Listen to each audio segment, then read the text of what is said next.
topik seputar apa? Hakikat minyak dan gas bumi. Ya, betul sekali. Tapi sebelum itu, kami akan memperkenalkan diri terlebih dahulu. Saya Anastasia Putri Bengka. Saya Amalia Putra Putungan. Kami dari Program Studi Teknik Geologi Universitas Negeri Gorontalo. Baik, langsung saja ke topik pembahasan. Check it out. Jadi, banyak dari sobat-sobat geologi yang mempertanyakan apa sih itu minyak dan gas bumi yang atau kita sering singkat migas. Jadi di sini kita akan bahas. Migas adalah sumber daya alam berupa cairan hidrokarbon. Migas terbentuk secara alami, tersimpan dalam lapisan batuan di bawah permukaan bumi.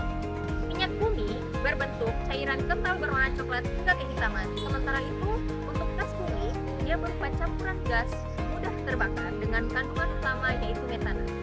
Dan juga banyak yang mempertanyakan dari sobat-sobat geologi, dari mana sih asal-usulnya migas itu?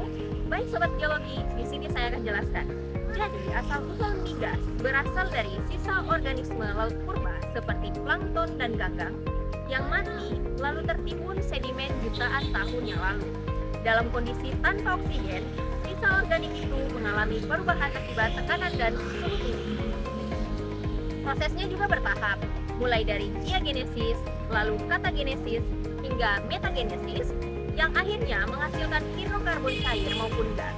Jadi, migas ini bisa kita sebut sebagai energi fosil karena terbentuk dari sisa makhluk hidup purba. Jadi, sobat geologi, di sini saya juga akan menjelaskan tentang komposisi apa sih yang ada pada minyak dan gas bumi ini. Secara komposisi, minyak bumi mengandung cairan hidrokarbon, jenuh, aromatik, serta sedikit unsur lain seperti belerang dan nitrogen.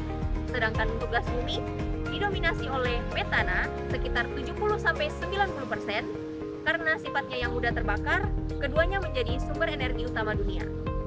Baik sobat geologi, pasti ingin tahu kan apa sih peran dari migas? Jelas peran migas itu terbukti sangat besar, tidak hanya sebagai bahan bakar untuk transportasi, industri, dan pembangkit listrik. Migas juga menjadi bahan baku industri, petrokimia, dan menghasilkan plastik, pupuk, dan obat-obatan bahkan kosmetik. Bagi negara, migas adalah sumber pendapatan yang sangat penting, entah melalui ekspor, pajak, dan royalti. Namun, perlu kita ingat bahwa cadangan migas itu juga terbatas, jadi ia termasuk sumber daya yang tidak terbarukan. Kira-kira di Indonesia ada nggak ya yang penghasil migas? Jelas ada. Terdapat beberapa wilayah seperti Cepu yang ada di Jawa Tengah, Mahakam yang di Kalimantan Timur, Riau, Natuna, hingga Papua. Penemuannya juga tidak mudah, harus melalui tahapan eksplorasi, mulai dari survei geologi, geofisika, sampai pengeboran. Meski penting, pengolahan migas juga menghadapi tantangan.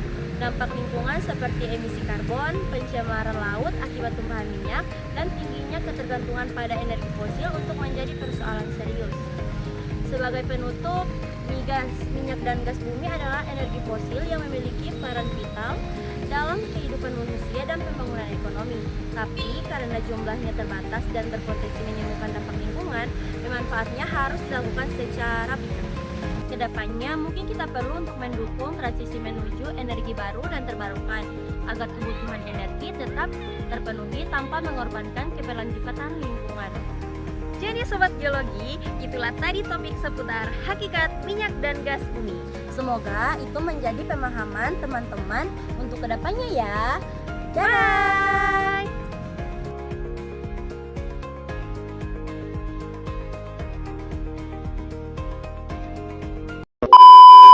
Dari Siska, ulang. Nggak ada begini cok tadi. Terlebih dahulu, saya Anastasia. Tapi kalau ribut ini. Seputar apa? Hakikat dan Di dalam permukaan bumi. sudah?